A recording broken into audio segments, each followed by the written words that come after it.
Vasudevaya Narayanam Namaskrityam Naram Chaiva Narottamam Devim Saraswatim Vyasam Tato Jayam Udiraye Nashtaprayeshu Abhadreshu Nityaṁ bhāgavata-sevayā Bhagavati Uttamashloke Bhaktir Bhavati Neshtake Aradhyo Bhagavan Vrajeshitanayas Tadhama Vrindavanam Ramya Kachitupasana Vrajavadhu Vargena Vakalpita Śrīmad-Bhāgavatam Pramanamamalam Prema Pumartho Maha Śrī Caitanya-Mahāprabhur-matamidam Tatradharana Para Namo Vishnupadaya Krishna-pristhaya Bhutale Śrīmate Bhaktivedanta Swamin Iti Namine Namaste Saraswate Devi Gauravani Pracharini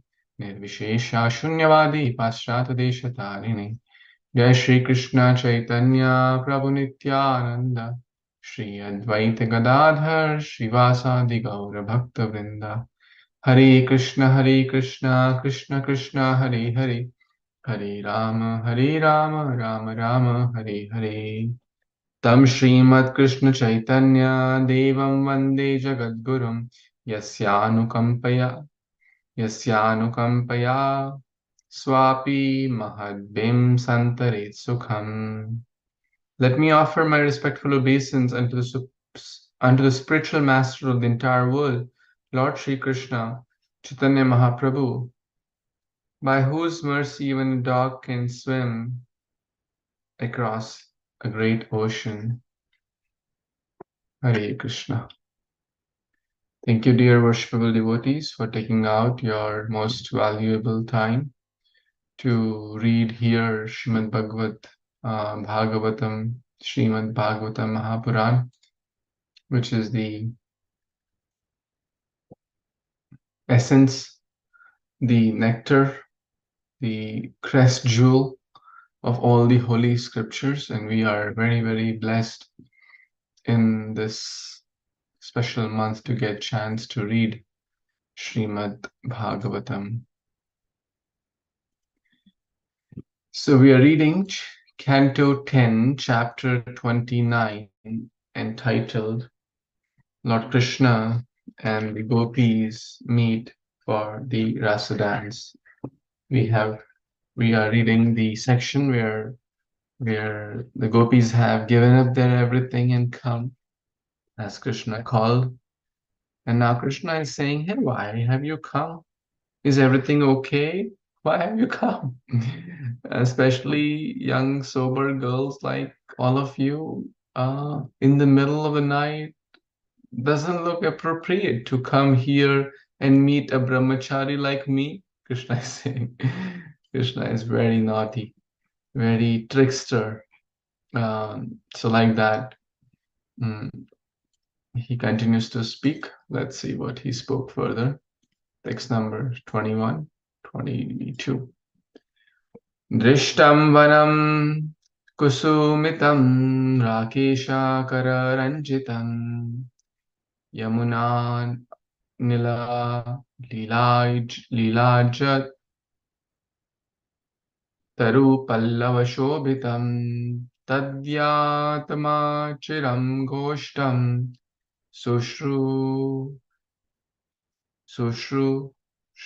Sushrushadavam patin satihi krandanti vatsabalascha tan payata duyata. Translation and purport by the disciples of His Divine Grace, Abhicharana Aravinda Bhakti Vedanta Swami Prabhupada, Srila Prabhupada Ki Jai. Now you have seen this Vrindavan forest full of flowers and resplendent with the light of the full moon. You have seen the beauty of the trees with their leaves trembling in the gentle breeze coming from the Yamuna. So now go back to the cowherd village. Don't delay, oh chaste ladies. Serve your husbands and give milk to your crying babies and calves.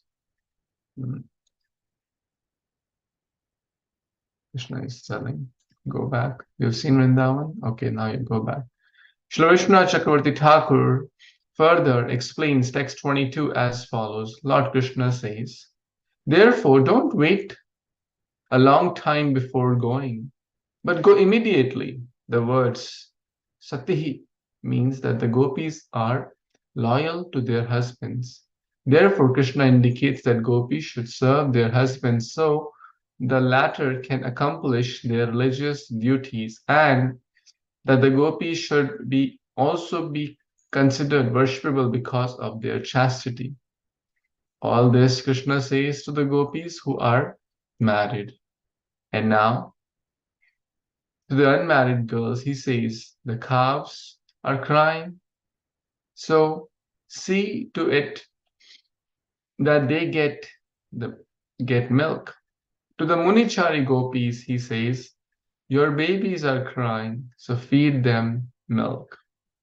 Śrī Caitanya-caritāmṛta Thakur further reveals the hidden meaning of these two verses as follows. In text 21, Krishna might have said, this Vrindavan is the very best of places, and moreover, this is a full moon night. Furthermore, we have the Yamuna on all the sides, and there are cool, gentle, fragrant breezes blowing.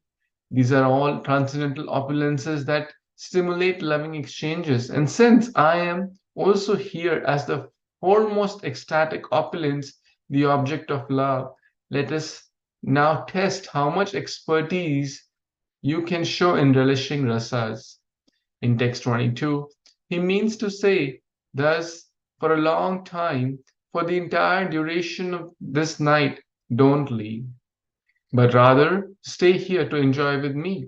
Don't go serve your husbands and the gentlewomen, your mother-in-laws, and so forth. It would not be fitting for you to waste such beauty and youth, which are gifts of the Creator. Nor should you milk the cows or give milk to the calves and the babies. What do you, who are so full of ecstatic attraction for me, have to do with all these affairs? Śrī Caitanya-caritāmṛta Thakur also explains that the gopis could not really be sure exactly what Krishna was doing, whether he was merely joking, inviting them to stay, or instructing them to return home. Thus, as Sri Krishna spoke the beauty of the forest, the gopis felt embarrassed and bewildered and looked upward at the trees. And as he spoke about the Yamuna, they looked all around the river. Their absolute purity and simplicity, along with their absolute devotion to Lord Krishna in the conjugal mood, created the most beautiful pastimes ever exhibited in this universe. Hare Krishna. So Krishna, who is very naughty, and Lord Ram, you see, he stands straight. But Krishna is Tribhanga. He is three-bended form. So he sometimes speak in a way to enhance the pastime. For example, like sometimes you may have experienced something like a mundane example to kind of relish the point. You go to your friend's place. The friend, let's say, invited you to come at 4 p.m. and somehow you got there at 5 p.m. and he was really hoping that you'll come at 4 to do something or help or whatnot, right? And you came at 5. And then the friend says, well, oh, why you came so early? So it's kind of a joke, friendship. At the same time, there is some truth. At the same time, what he means is not what he is saying. It's not hypocrite, but it's like a rasa, right? So Krishna is saying, hey, don't delay, go back to Vrindavan. right? Don't delay. Your husbands might be waiting, your babies are waiting, you must go. Okay, now you have seen this beautiful Vrindavan, right? Now you go back. You're all sati, you're all chaste ladies, so please go back. And I'm brahmachari, as told in the previous verses. That's one meaning. But the acharyas, as we see Srila Vishnu Chakravarti Thakur, the real purport is revealed in the heart of the acharyas. We see that how they're able to get that, because they are seeing this pastime. They are always relishing these pastimes. Lord Krishna is saying this, Gopis are saying this. Like, where is it written? One can question, right? Oh, I don't see in the translation that these lines, but therefore we cannot see just with our eyes. We see through the eyes of Guru, Sadhu, and Shastra. So spiritual master, Guru Parampara. Like the river, Ganga, Yamuna, Saraswati. Saraswati flows underneath. We cannot see with our eyes. So we can see something with our eyes, but to see under current or underneath the surface, what the scriptures really mean, we need Guru, we need the spiritual master, we need the Guru Parampara. And the real meaning is Krishna is saying, don't go. For as long as the day of Brahma, right?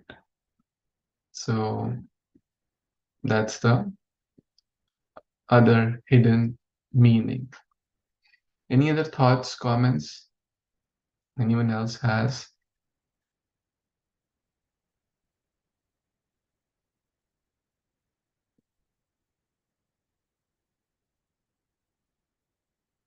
I also like this point here. It would not be fitting for you to waste beauty, youth, which are gifts of the Creator. We can add anything here: beauty, youth, intelligence, money, right? Anything. These are the gifts of the Creator. Creator is Krishna. So why should we waste those in our selfish purposes, right? If the Creator has given us something, whatever it is, we should use it in the service of the Master.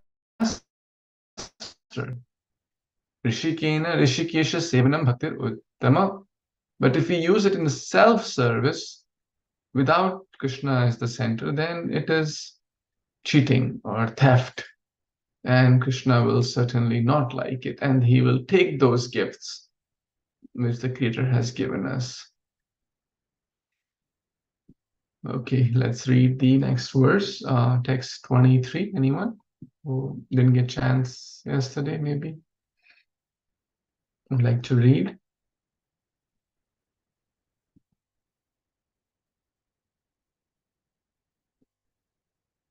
I can read, Prabhuji. Krishna. Yes, Mataji. Dhanyavad Pranam, Avlushtu Srila Prabhupada. Text 23. Athava mad avisnehat bhavatya yantrita sayaha agatahi upapanyambha priyante mai jantavaha.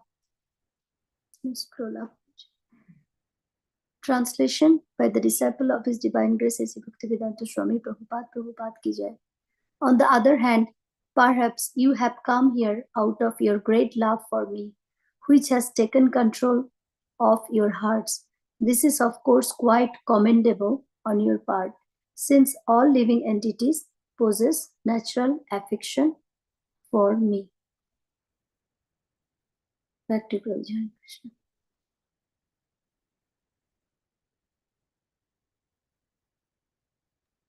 Hare Krishna.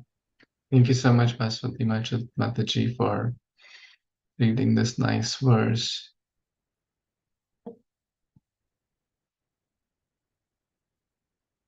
Priyante mai jantavaha. All the jantus, jiva jantu, we say, they have natural affection for me, right?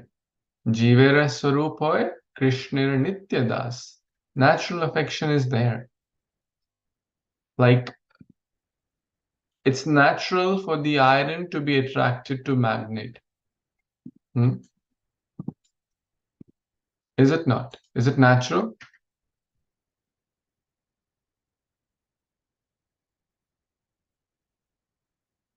It is certainly natural, right?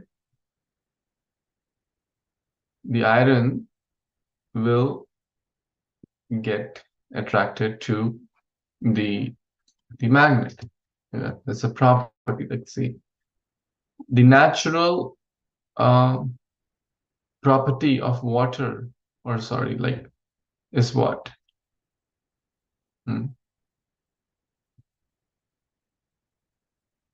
Natural state. Liquid. Liquid, yeah. It flows, correct? Can that natural state be altered? Yeah, like when you freeze water under pressure, it turns to ice. It doesn't flow. The liquid becomes solid. So similarly, this is Adhika that Prabhu was explaining in the Jaiva Dharma class, one of the classes, the natural dharma of jiva.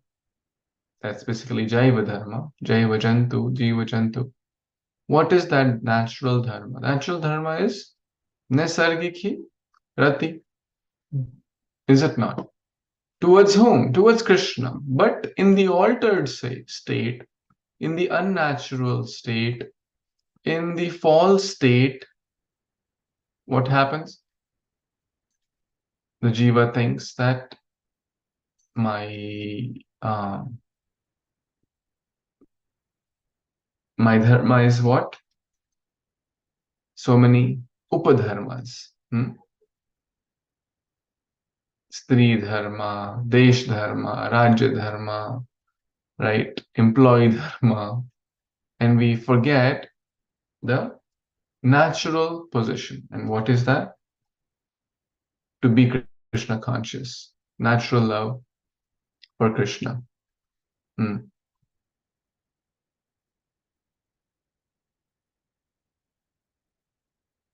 So I want to read verse 7456.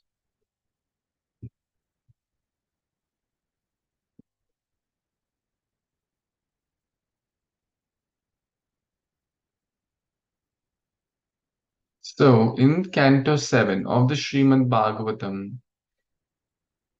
right, chapter 4, entitled Hiranyakashipu Terrorizes the Universe.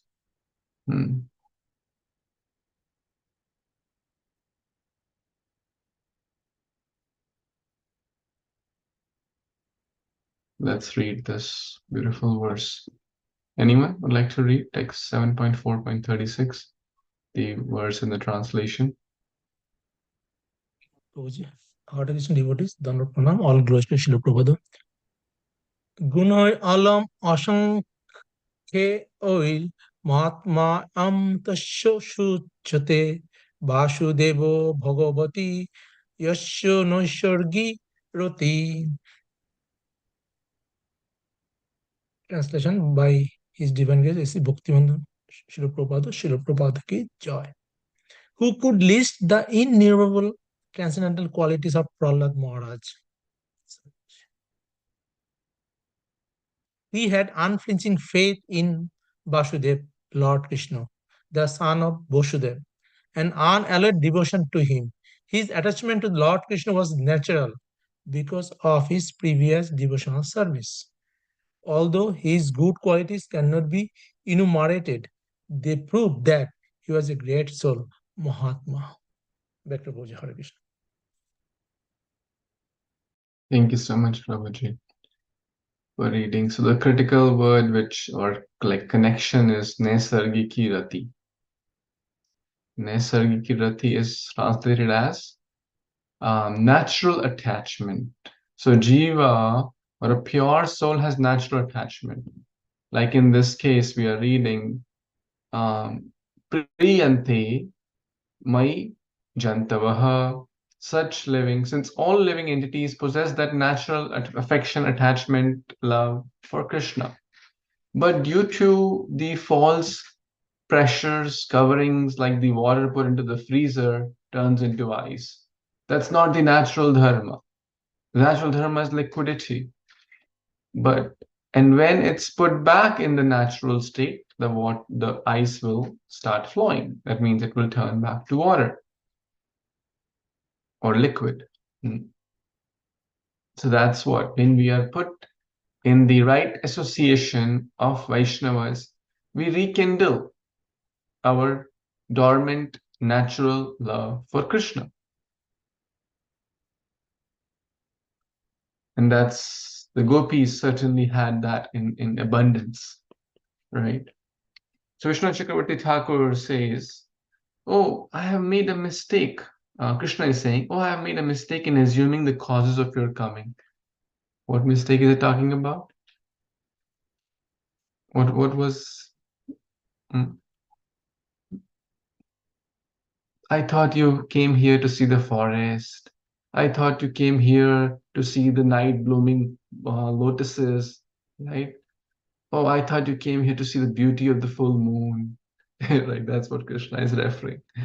No, I made a mistake. Now I understand the cause of your coming. Your increasing affection to me has completely subjugated your hearts and forcibly drawn you to me. This is pure love.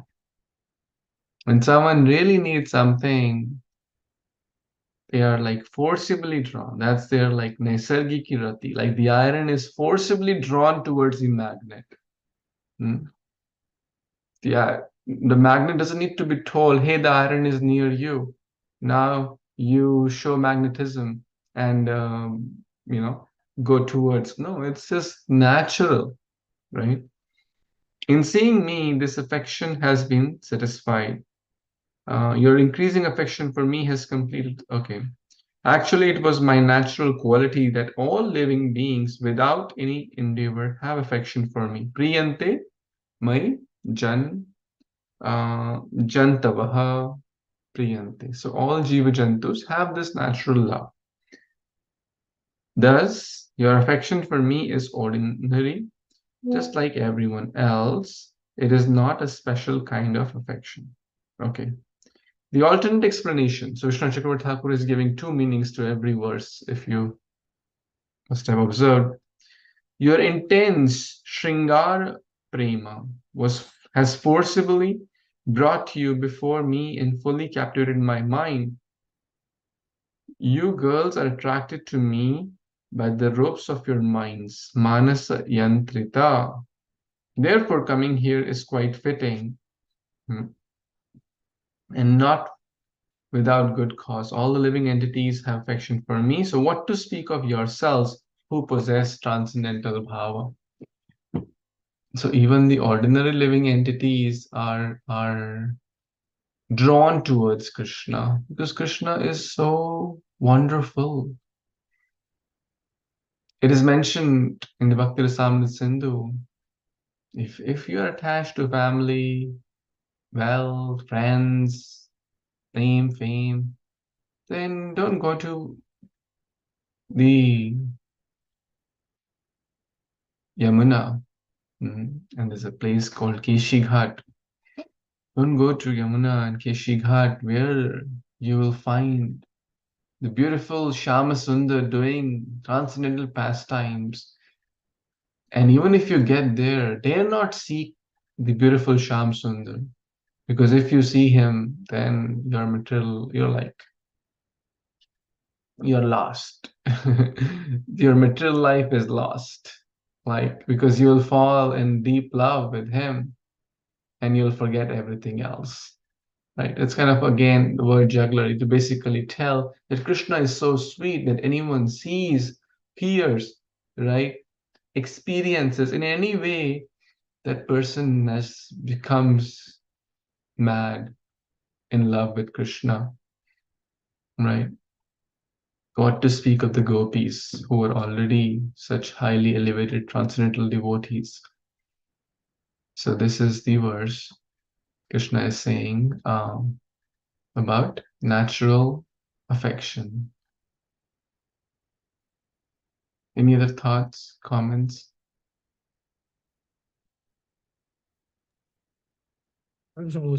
So when this pastime is happening, Krishna is like 8 to 10 years old, right, Prabhuji? So these Right. gopis even have babies. That means they're the elder. They're 13, 14, 15 at least, right?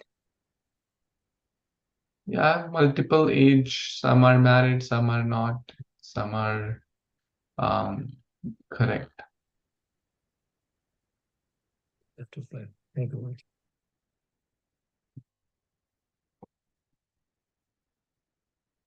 In the previous verse, I think Vishnu Chakravarti Thakur mentioned that Krishna is addressing those who are married, those who are, and we also discussed babies, about babies also, like, so Vishnu Chakravarti Thakur also mentioned, like, when we talk about babies, it's not specifically their children, right? It's mentioning to, like, especially in the Vedic society, it's not just the mother is the mother, right? It's the whole family is taking care of all the children. So elder sister is also a mother, correct, in many ways. So that's also was mentioned. So the children of their relatives. So sometimes they're also called children. Can you take care of the children, right? But it may not mean that they're referring to your children. That's also one meaning which we discussed.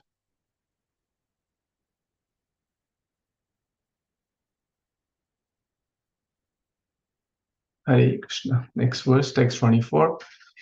Anyone would like to read? Hare Krishna, Prabhuji. Yes. Text number 24.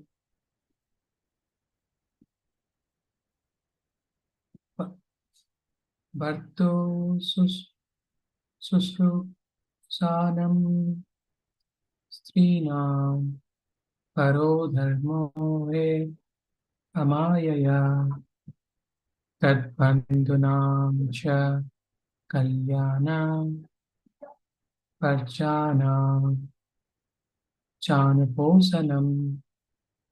Translation and perfect by the disciples of Israel and VCC.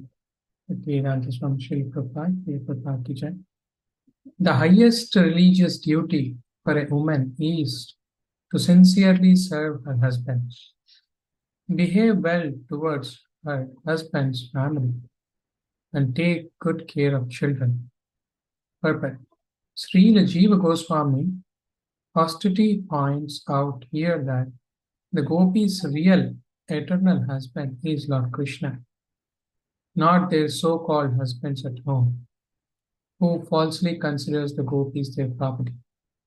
Thus, a strict interpretation of word amayaya, without illusion, reveals that the supreme religious duty for the Gopis is to serve Kṛṣna, their real lover. Kṛṣna Prabhuji, wonderful verse here, and of course the Prabhupada as well. So as we know, Kṛṣna is cause of all causes, and he is a real Purusha. Everything else is Prakriti. So he is the supreme enjoyer. So we should all serve, Kṛṣna. So here, Jiva Goswami is giving the real meaning when Kṛṣna says, to serve their husbands. So Kṛṣna is the eternal husband for, in fact, everybody. But gopis are even more because they were all worshipping Kṛṣna for so long, and in fact they were they did tapasya for hundreds and thousands of years to get Kṛṣna as their husband. So here we can see that, that illusion, amaya, Jiva Goswami is illustrating that word. And Krishna is the real lover. In fact, he loves everyone. One step we take, Krishna takes 100 steps. Thank you, Krishna.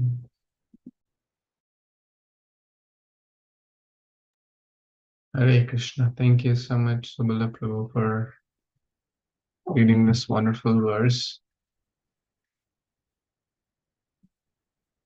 We all know this fact, have read multiple times, that one may feel attachment to one's wife, husband, kids, parents, this, that. But ultimately, as per the words of the scriptures, it's like two particles, when a wave comes in the ocean, two strands or two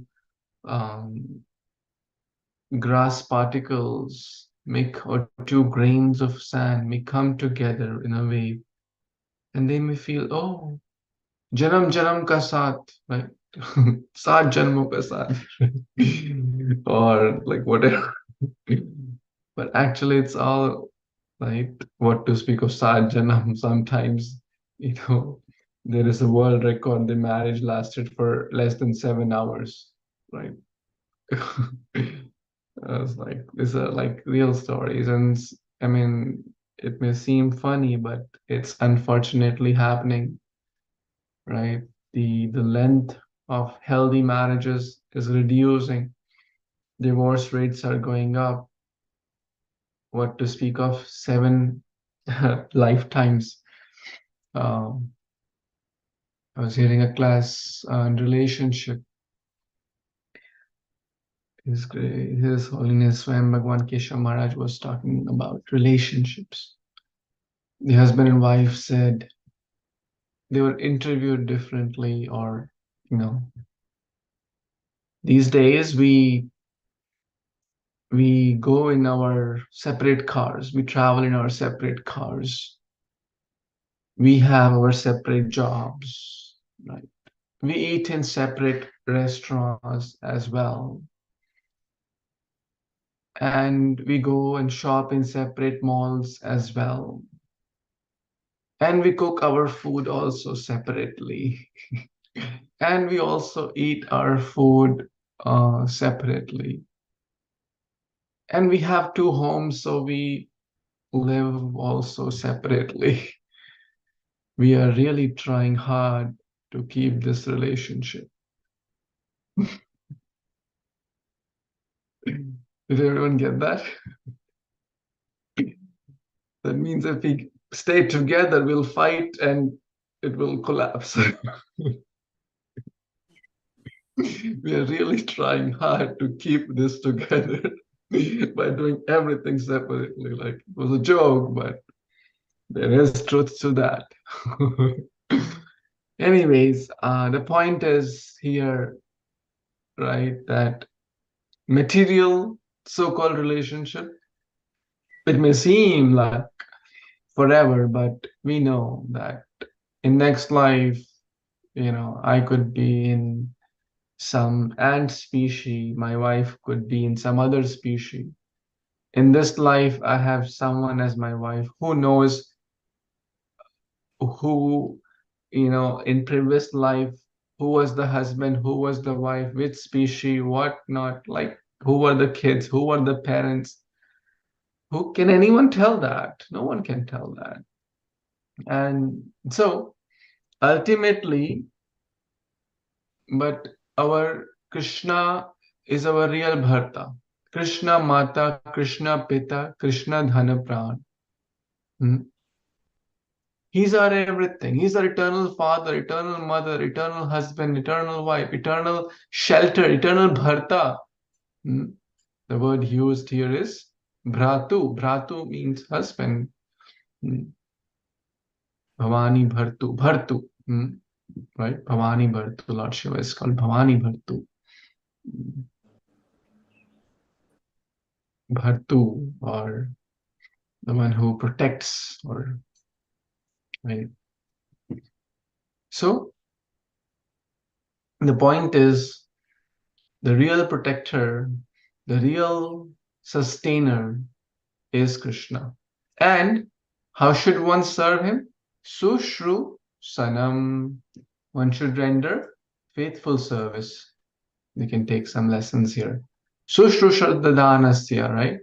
Vasudeva katharuchi. Syan mahat-sevayā vipra punya shravana vishi sevaya. Sushru, with faithful. We should render faithful service to Kṛṣna. Amaya, without duplicity, not to show off someone. Oh, I am nice devotee. Oh, I serve my husband Kṛṣna nicely. No, Kṛṣna knows everything. Without duplicity. That's one meaning of without duplicity. And the other meaning also is that exclusively. If a sincere wife, chaste wife means exclusive devotion to Eka Patni Vrata. So Kṛṣna also says, Sarv dharman parityajya mam ekam sharanam raja. Mam ekam. That's also amaya, without duplicity. Right? Oh no, I'll serve Kṛṣna and I'll serve him and this demigod and this Baba and this, because I don't want to make anyone upset. Right? When I offer agarbatti, I all 33 crore Devi Devata, you take your share, Kṛṣna will take your share. Right? One time His Grace Gauranga Prabhu went to a home. He had like everyone, almost everyone on his like commonly known names in India, right? All the Babas were there and all the Devi Devtas were there. Prabhuji asked, well, Kṛṣna devotee, you have some Kṛṣna photo also? He said, oh, look at, it's there, down there, little photo of Kṛṣna. Oh, yes, now I see Kṛṣna also. Then Prabhuji asked, like, what, like, you know that Kṛṣna is, Sarv dharman parityajya Eka Patni, right? Eka Sharanam Raja. He's like the root. You water the root, everyone is happy. He is like the source of everything, right? Rama Dishu Murti Kalani Amena Tishta Nana Avatara Makarod Bhuvaneshu Kintu Kṛṣna Swayam Sambhavat Paramah Pumanyo Govindam Adi Purusham Tamaham Bhajami. So he explained a little bit philosophy, how Kṛṣna is the root, watering the root, and all that. That devotee knew. Aspirant said, well, मैं इन सबके बीच में नहीं पड़ता. I don't get involved in all. Whoever is supreme, they will handle by themselves. I'll do agarbatti to all. Whoever wants to take, let them take what they want. Why I should get involved? So it may sound very innocent, but that's not sufficient, especially when senior Vaishnavas are guiding. So the point is, without duplicity, exclusive devotion, Kṛṣna is saying. Exclusive devotion. Tan bandhunam cha kalyanaha. Right? That is for real good. If we worship our supreme husband, which is Kṛṣna, our supreme father, our supreme mother, eternal shelter, then everything will be. This is the topmost of all duties. Yes, it is certainly the duty of the wife to take care of the husband in the best possible way. It is a duty of the wife to take care of children. It is a duty of the husband to take care of the children, wife, and so many other duties, grahastha dharma, stri dharma, rajya dharma, this dharma, that dharma. But savai pumsam paro dharmo yato bhaktir adhokshache ahetu ki apratihata yatma suprasidati. Dharma sunishchitam pumsam vishvaksena kathasu yanna utpadye yadi tatim shrama eva hi kevalam. What's the topmost dharma of all dharma? Savai pumsam paro dharma, transcendental dharma is to serve Kṛṣna. Narad Muni says, if one does all the other dharmas nicely, but forgets about the real dharma is bhakti, then it's like adding a lot of zeros in life, but forgetting the one. if there are 20 zeros, no one in the beginning, it's all zeros, no value, right? But when we add the one of Krishna consciousness, then the more zeros have more value. So we're not saying to ignore the husband, ignore her children, etc., etc., but make sure we add the one of Krishna consciousness. Then only the other things will have value. Then only we understand what does it mean to take care of the husband? What does it mean to take care of the parents? Parent says, oh beta, oh my child, oh my daughter, can you get a bottle of wine for me? Oh sure, my father, you are so nice, caring, you've given me birth. I'll get a nice bottle of alcohol for you. It may sound nice, oh, such a caring daughter, but that's like disaster for them and for us, right? So, but when we add the one of Krishna consciousness, what does it mean to take care of the parents? What does it mean to take care of the children, of the wife, of the husband?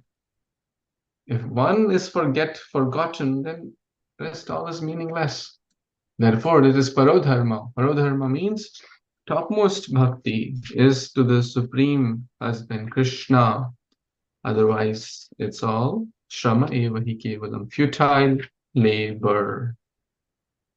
Futile labor. Any other thoughts, comments? So let's see what Vishwanath Chakravarti Thakur says here in Sartha Darshini. The Gopis reply, but if we, as you say, have great love for you, then why are you repeatedly telling us to go home? Right? Krishna is repeatedly told, like at least in 4 verses, it is not possible for one who is the loving subject to give up the person who is the object of their love. Right? Very valid point. Now Krishna speaks, it is true that you are full of affection, but I must speak to uphold religious principles. Krishna. Therefore, please listen as I advise you according to the scriptures. Now he's going to advise according to scriptures. Sarva-dharman, what's that verse? Vedanta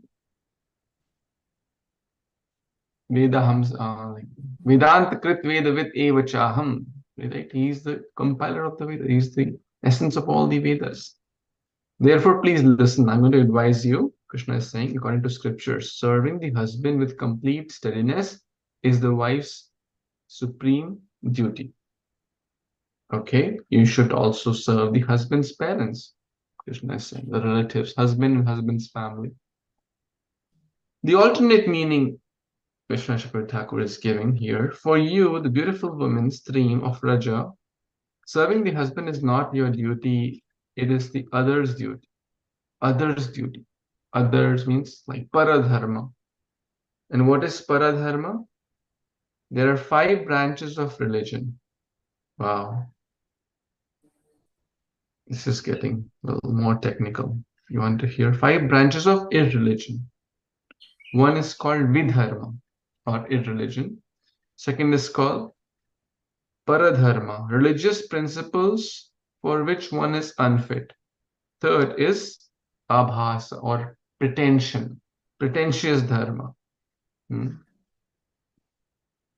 Number 4, analogical religion, upadharma. Number 5, chaladharma, cheating religion. One who is aware of the religious life must abandon these 5 as irreligious. Since I am Vishnu and you are all the Vaishnavas worshipping me alone as your proper religious duty, anything else is simply irreligion or paradharma. Paradharma is irreligion in this way, right? So twisting or there's multiple meaning of the words. So anything else is simply irreligion and therefore not your duty, according to the Vedic, the verse, dharman stanyajaya sarvan mam bhajet sa tu sattamaha. Bhagavatam 11:11:32. The best activity is to give up all other duties and worship me. This is real dharma. Bhishma,